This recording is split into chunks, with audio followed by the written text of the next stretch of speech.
I guess he is a better character just overall. Is this but Bra or Dorf? what? Is this Bra or Dorf? I think this is Bra. Uh, Oh, this is Dorf. Okay, I had it right. Cool. Yeah.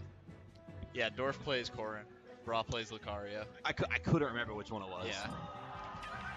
I just think of it like Ganondorf is a really bad character. You decided to go to a good character, so he plays Corrin now. That's how I remember it. That's fair. So yeah, they're going to FD game 1, which is wants to avoid platform play as much as possible, I suppose. Corrin does have the trixies with, you know, pinning on the platforms. However, yeah, we've seen it in doubles too. That like Dorf is very proficient on the platform trixies too. You know, there's a couple of Corrins like around. Like Citric doesn't mess around too much with the movement options. Yeah. But I mean, Dorf is ready to go at all times. Yeah. So I can understand that pick. Although I do think that that's an interesting pin. That was a great pin. Yeah. I mean, like it was a weird. Got him out of a bad situation real quick. That's one of the best things about Corrin is just, well, obviously that move as just overall, but it's just such a fast option. Yeah, man. I mean, it's frame 7, something like that. Yeah, like it's frame 8 off the ground. Unreactable, effectively. Yeah. And so then if you're already in the air, I think it's even faster than that. I'm not sure. Bad back air on shield though. Yeah. You gotta be really careful about that shield pressure. Brownie making it off the ledge fairly safely. And, just barely avoids the hard knuckle. Yeah, I mean that move is... and he gets it got it that time. Wow, I was literally just going to say how bad that move was. Yeah. But, you know, I mean, if you get it, you get it, right? Yeah. And I mean, Corrin does have a fairly slow recovery. Yeah. She basically has a similar deal with Roy, except even slower. So landing that move after the invincibility is actually not as crazy as it would be on other. That's a big hitbox coming at you. Or a big hurt box. So considering the amount of time that takes for Corrin to actually start moving on her up B, it's very possible. But still, a very good call by Brownie to go for it. You know, we see now, this is where you really like want to go in on Corrin's crazy kill power. You know, really just get 1 or 2 more pins in and just go for that. Yeah, Try absolutely. and not tack on any percent, because that's what Megaman excels at. Is just chipping away at your percent and like not really caring about when he will kill. Yeah, I mean, Megaman is literally the Smash 4 definition of chip damage. Yeah. You know, I mean, with pellets and all the items that he's going to be harassing you with. The fact that he has the access to those options while walking in the air and standing still means that he's definitely set up to do that. And a great neutral B by Dorf. It's a very strong kill option. These counters are getting rough. Dorf has to be careful. Like I saw that during doubles too, and that's the second time he's thrown out a bad counter. Oh, and he goes for the leaf shield, which is very good at catching people when they're below you. It's actually going to be comboed into footstool in certain situations. However, Dorf, very smart use of the pin just to stay in the same spot and not get disrupted by that too hard. Yeah, I'd like to see Brownie punish the counters that we're talking about a little bit harder. I mean, clearly at this percent, like if you counter on the way down, an up tilt will end your life. Yeah, and that's the problem with using counters in this matchup is that Megaman generally does not go for hard punishes unless it's guaranteed. Yeah. So even if you do land a counter, you're just getting your base damage of your counter plus a couple of percent. Yeah, because I mean, what are you going to counter? Like, you're going to counter a pellet maybe. Pellets do 2%, so you'll do a whopping 4. Well, Corrin's counter I think has 8 base damage on it, so it'll always do at least that, so a bit more than that. So it's still a decent amount, but it's not going to send him that far. Yeah. Relatively. Goes for the up tilt. Does it? Yeah, Dorf stays in shield, meaning that either he was getting poked or was getting broken, so definitely the right call by Brownie there. Either situation was going to be RIP for dear Dorf. See from Gale in the chat, he stopped back airing every time he lands and drifting in close. I can agree with that. It's very much so like a basic option from Corrin to back air as you're landing because it drifts you away from the opponent, making it much more safe on shield than most options. Although Megaman does have a very good like mid-range game where he can just sort of cover that space without having to apply any sort of like, he doesn't have to give any opening to himself really. So when he does go for those back airs, it does leave him susceptible to get hit by those and get stuck into a bad position.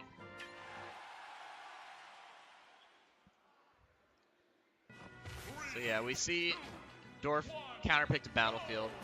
This is probably one of Corrin's best stages, just due to the platform we layout. We just talked about, last game about how FD prevents the movement options that Corrin has access to. Yeah. And we see it come out immediately. Yeah. So depending on how much, how well Dorf is willing to utilize those, we can definitely see some crazy plays from Corrin. Okay. See him getting caught with these up airs right now. Back air needs to land, does not have a jump. Buzz gets back safely. Gets scared for a second, thinking he was about to get down it again. It's honestly a bit scary on Corrin because you have so much time. It's such a big hitbox too. Like you're gonna get that 10 out of 10 times. See Brownie using Nair to escape a combo there, and while he's taking a bit of percent on now, he's definitely not in the worst position he could be. That's one of the good things about Megaman in the air is that he has a frame 2 in air. He's countering the back air, but even that. Yeah. Megaman is not very strong damage-wise outside of a few moves. So you're just not going to get those crazy punishes that you would say on, say, like Cloud or Ryu or somebody when you counter them. So yeah. See right now, for the most part of this game, Brownie has been doing a good job of getting the stage control that he wants, I think. Which is really the most important part of most matchups. Oh my god, the hard read on that Mega Buster. Yeah. But yeah, it does not pay off at all. Dorf ready just to come immediately back with pin. By your estimation, would you say Mega Buster is the worst smash attack in the game? I mean, the knees exist. Yeah. I think they're definitely worse, but because it can cover like tech options like on in doubles and stuff. Sure. I think it's a very good move in doubles, just based on how it works, but not very good, but not the worst. Do not agree with him charging it to cover ledge options, though. Yeah. I do not think that's very smart. Like that's just, I mean, because it doesn't hit underneath the ledge. What? It doesn't hit underneath. I think if it's fully charged, it might, just because it gets bigger. Yeah. But I could very well be wrong on that. That could just be a visual thing, honestly. Gotcha. Either way, I would not suggest it, even if it does. Because you can just jump away on reaction to it, unless they're already charging that, in which case you can go underneath and wait for them to stop. And unless they have some sort of plan for when you do that, then you're pretty much good. And we see him using the neutral get up, just going on reaction for when the Mega Buster shot comes out. Now, you can see right now Dorf really does not want to engage in any sort of unsafe play. Wants to keep this 30% lead as much as possible. I love the obnoxious pop-off we see in Losers Round 1 in the background. That was really cool.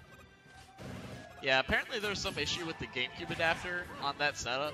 There's been like all the third-party adapters have been kind of crap. Like there was a one amateur bracket match between Nima and somebody else that had to be stopped midway through because of the adapter. Yeah. Oh, Brownie going too low. Yeah. So we'll be seeing game 3. That's it's fun. Dorf even in this back up. But I mean, we'll see. We'll see. This is a weird bracket, man. Yeah. People make it out of pools, and I'm like, how'd you make it out of pools? People not making it out of pools, and I'm like, how'd you not make it out of pools? Like, Famicon's been weird so far. Yeah. For a big tournament, there's a lot of people in top 24 that are curious. Yeah, I've always thought that for a lot of events, but I've come to the realization that it's really just the nature of how this sort of thing works. Things are just gonna come out different every time, Yeah. Humans aren't consistent like that. No. So.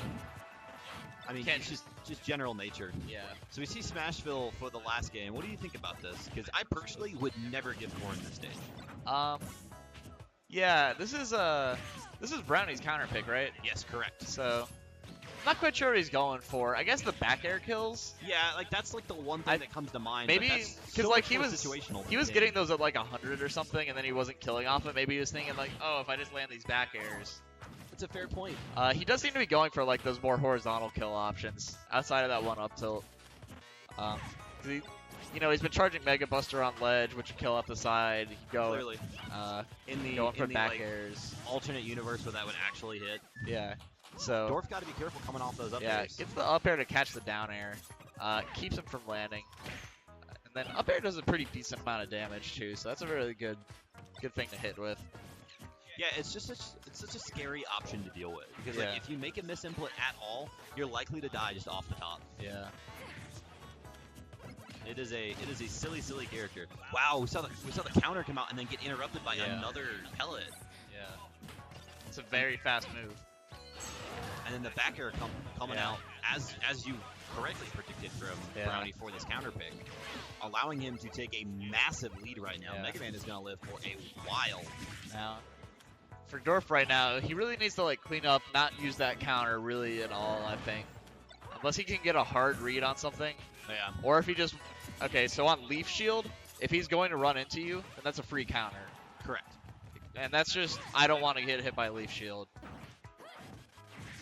But outside of something like that, I would generally try and avoid using it. These Nair frame traps have looked really great in those last couple of seconds from Dorf. Yeah. He kind of loses stage control and gets it back a little bit now. Okay. Goes for Leaf the shield busting out the Dragon Fang. Yeah. So lucky break. Yeah, uncharged is not a very strong projectile. Gets the back air counter kill. Excuse me.